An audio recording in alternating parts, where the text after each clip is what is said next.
metrics, shaping every body.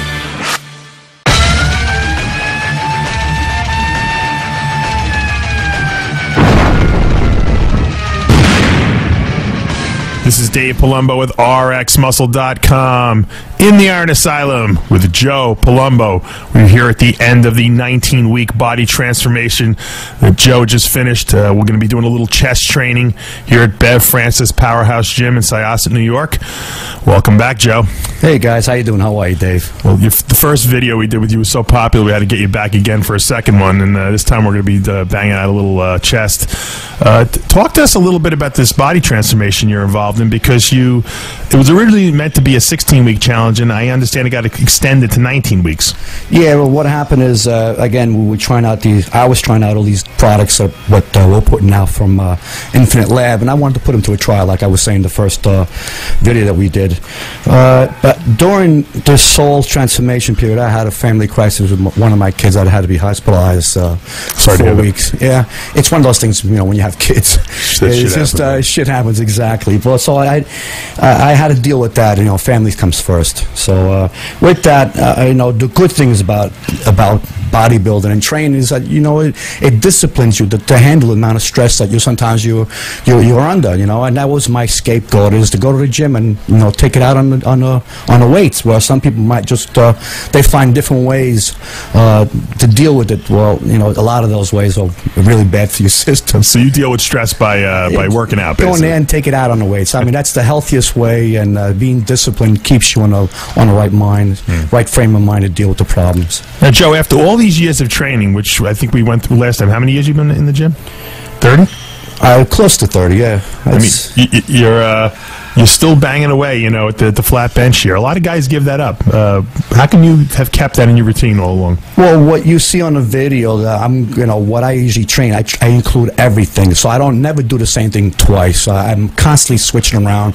I invent all kinds of stuff. The routine that I'm doing right now is I'm doing a tri-setting. I'm training this new guy who's also with us with Infinite Lab. Who's this new guy? His name is Thomas Mann. He's from Europe, and he's one of our European athletes.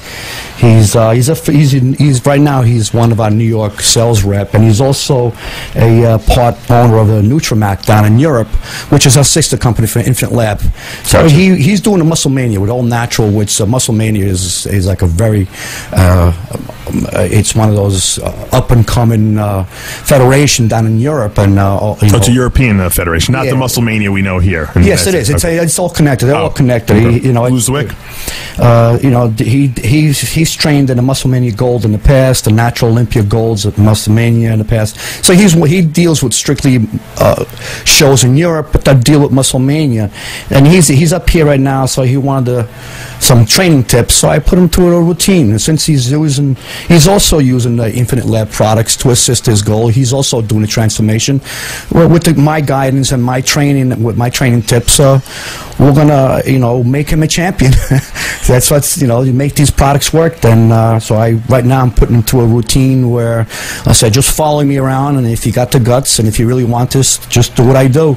It's going to be a shock, and that's what the whole idea is. Bodybuilding is constantly shock your system. All right. You skirted the issue at the last time we did this. You're looking really good. This is the best I think I've seen you in a long time, Joe. How old are you now? Come on, fess up. Do you want to know now or later? Well, I want to know now, because people are looking at you, and you skirted, like I said, the question the last interview. You're looking your best now. I've seen some pictures of you. I know once people see at the end of this video posing down, they're going to be very shocked. Reveal the age. Come on. Are you 50 yet? No, I'll be 50 in 2 months. And what? To me, it's just a number. You start thinking about that age as being a factor in your life, you might as well just stay home and start sewing or something, because this is ridiculous. Why should a number hold you from what you want to achieve? If it's in your heart, it's in your mind, you know what? All you're going to do is, with the wisdom you're going to accomplish, that you're going to receive through training, it's just going to enhance your body and your mind. If you're 20 and you got all the potential in the world, but you don't have the heart and the wisdom, you're basically just standing still like a schmuck. What for? True. Well, and you're lucky because you really don't have any major injuries, at 50 at this point. Well, I did have a knee surgery. That's just part of, and also I had a shoulder surgery in the past. I mean, that was in my younger years. Mm-hmm. You learn. You live and learn, and you start realizing that, it's not quantity; it's quality of training that gets you to where you want to be.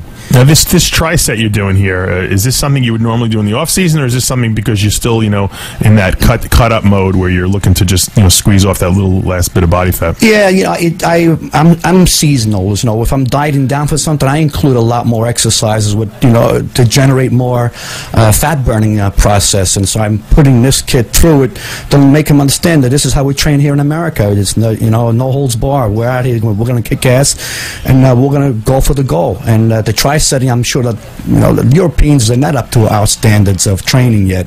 They're still a little behind. So I'm putting this kid through the ring and to make him realize you want it. If you want it really bad, you can achieve it. So. Well, Joe, you talk about burning calories. I've never seen I've never seen anyone sweat more in the gym than you do. That's for sure. You sweat when you just look at the weights. No, is that an Italian thing? I actually come in sweating. You do. You're right. You do. You're in my house right now with the voiceover. You're sweating. I'm sweating, and I got the air conditioning on. Yeah. Talk to me a little bit more about how you manage your time, because like I said, you are a full-time SWAT police officer. You work all the NPC shows for Steve Weinberger, guarding the door. No one gets in that show unless if you're at the door and they don't have a ticket. That's for sure. And then you have time to go to the gym and do all your cardio. How do you manage it? You have a family? I got 4 kids. This is why sometimes you need to get to the gym so to relieve some of that stress that you get from home. How do you do it? How do you schedule it in? I manage my time. I make every minute count. Everything that I do, I put 100% into it. I mean, I help everybody out. The NPC, the AFPB. I write articles. I write training and dieting articles for law enforcement. I have a following in law enforcement, and that's where my main, heart is at, is helping other people, especially in law enforcement and firemen, because we're here civil service, and I enjoy doing it. I like doing it, and it's something that once you enjoy doing it, it's keeping you healthy and young, and I mean, being productive in life and doing the things that you enjoy doing, you're going to live to 150. I mean, this is what I enjoy doing it, So everybody counts on me, and I do a good job on whatever I do. I give them 100%, and they, everything that they expect of me, they get more out of. So keeping you busy, you say, is what's keeping you moving, is what's keeping you alive, it's keeping you young. Yeah, I'm not going to sit on the couch and drink beer and fart all day. I mean, sometimes it's okay, but you got to think time is ticking. I'm fighting Mother Nature. I don't want her to win. I'm going to win. Yeah, well, I can relate to what you're going through. So my time is very precious too. But talk to us a little bit about let's leave bodybuilding for a second, because we talked a lot about diet in the last interview. Talk to me a little bit about your job, because being on a SWAT team has got to be scary in some instances, and it's got to be fun in other instances. Do you have any good stories? I heard a couple stories from a couple of cops in the gym. They told me that you, one instance where you raided a house, you were a little surprised by something you found in there. Oh, geez. That story's still floating around. Oh, my God. I think it's time to put that thing to a rest, because, Tell us. When people gossip, and all of a sudden the little incident stretches out into some monstrous thing that never happened. What happened is there was an incident where my team, we went downstairs. It was, I'm not even going to tell you what year it was. You went into a house, obviously. Right. I don't want to give out too much details. Okay. It's because it's personal. So, but basically, we went in. We searched the room. On the way out, I looked up on the wall. And did you break into the house, or you went in normally? No, we can't even reveal that. Okay. We're very gentlemen. We respect everybody. We don't do things unnecessary. Okay. But we do what we have to do. You only break the door down if you have to, in other words. Let's just leave it at that. Okay. But I'm downstairs. We searched the room on the way out. I look up on the wall, and geez, I see a photo of myself on one wall. Behind the door, there's another picture of myself. I look down. There's a Muscle Mag and a Muscle and Fitness magazine, and one of them just happened to be open to that page. So my partner's behind me. I'm trying to block his view so he doesn't see it. So you see the picture. The magazine's open to you, in other words. Yes, especially the photo up on the wall. That's what first caught my eye. Now, was it a bodybuilding, like a signed picture, or what was it? It was just a regular photo that was ripped out of one of the magazines, and And there were no other bodybuilders on the wall?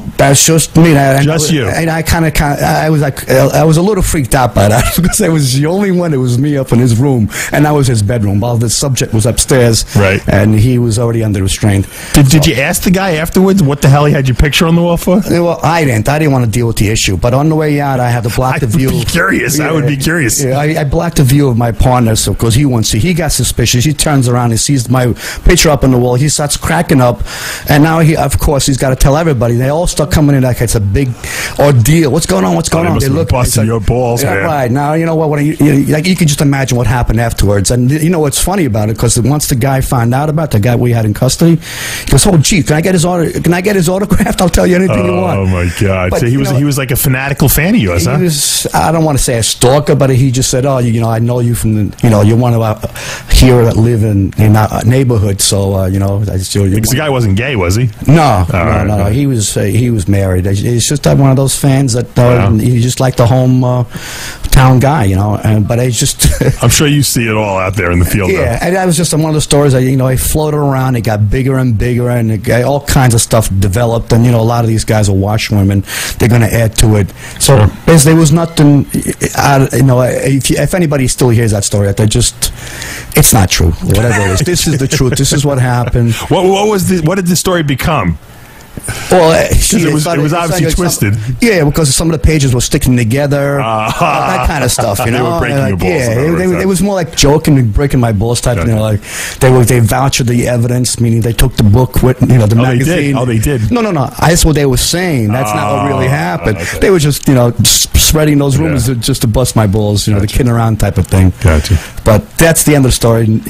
So I had a fan. What's the big deal? Now, I'm just watching as I'm watching this chest workout as it's progressing. I see you're going over to the Smith machine and doing bench pressing. What would be the purpose of doing this after doing the benches on the regular free weight bench? Well, this routine, this tri-setting type of routine. The way I'm doing it is, I start from the top of the chest, work the middle, and then go to the lower. So I got three machines, three different areas of the chest area. So I do that 3 times. So, but as I'm circulating, like my first set that I do, right, I will start. Let's just say I'm starting with the upper chest, so that I complete that whole circuit, and then my second set, instead of starting from the top, I will start with the middle of my chest. Oh, I see. So I'm always starting with a new, fresh section of that body part, so it's at its peak. And then on my last one, I start with my lower chest, so they each get an individual equal amount of pressure being put on, instead of just waiting until the same body part and getting the same tired, weak type of training towards the end. So if I'm constantly rotating, I'm hitting every body part at its max. Gotcha. And I see Kevin English and John Maruli watching in the background like you're crazy. That's like 27 sets you're doing for chest. No, I don't. I keep it between 20 to 24. Are you doing 3 rounds of this, 3 exercise per round, right? Well, I actually, because I'm supersetting in that type of style, I'm not really burning it out with heavy weights. This is a light workout, so you're still doing a lot of sets. A lot of squeezing and a lot of generating of fat burning process. He's dieting for a show, and I'm dieting for my own, the 19-week transformation. And we're putting these products to the test. We're pushing him. And he's got a show coming up May 29th, of Muscle Mania. So I'm guiding him and training him, and with the right supplements from that he's on from Infinite Lab. He's also using Juggernaut and Final Cuts, especially right now towards his goal. So we're putting them to the test, and they're all working. So Joe, I got to tell you, I think you're full of shit. I have a feeling you're getting ready for a competition, because I'm looking at you and you look like you're ready to get on stage. Well, what's going on here? Are you planning something? No, I was thinking about maybe doing New York Pro, but I didn't feel ready. Dave, like me in the past, if I'm not 110%. But you're 100% now, though.